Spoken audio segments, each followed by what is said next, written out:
sana akong gusto sabihin sa'yo tungkol sa Tito Carlos mo. Ano pong ginawa ni Doc Carlos? Nagsumbong na natin si Doc Carlos ng violence against women.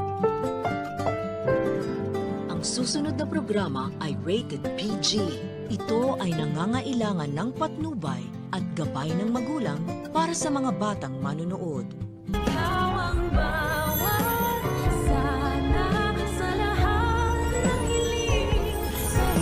Or itutuloy niya na yung plano niya na pag-disinherit sa'yo. And then, ikaw din yung sabi dito.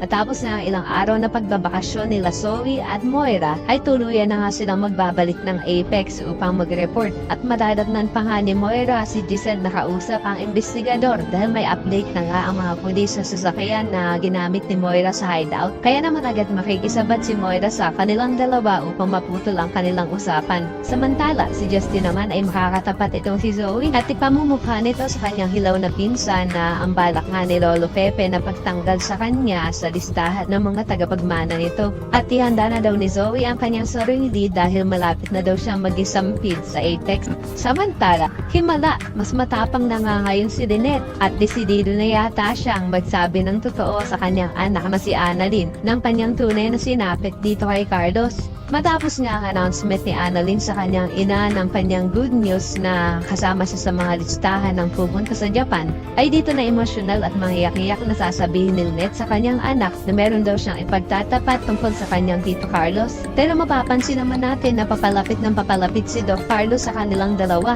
Kaya naman magawa pa nga kaya ni Lynette na maipagtapat sa kanyang anak ang tunay niyang sitwasyon. Sa kabilang banda, malakas talaga ang putob ni Diyosa na si Carlos ang may kagawan ng pasa sa braso nitong si Lynette. Kaya naman yayayain ni Diyosa si Lola Susan na pumunta na ng women's desk upang ireklamo si Doc Carlos ng physical injury. Pero pumayag naman kaya si Lola Susan na samahan si Diyosa na tumawag sa mga pulis. Yan ang dapat nating abangan. Kaya naman po isa ka rin sa mga umaasang sana matuloy ang pagsusumbong ni Lynette sa kanyang anak na si Annalyn patungkol sa ginawa sa kanya ni Carlos. Ay pakilike ang video na ito and don't forget to subscribe. Thanks for watching and see you next time. Bye-bye!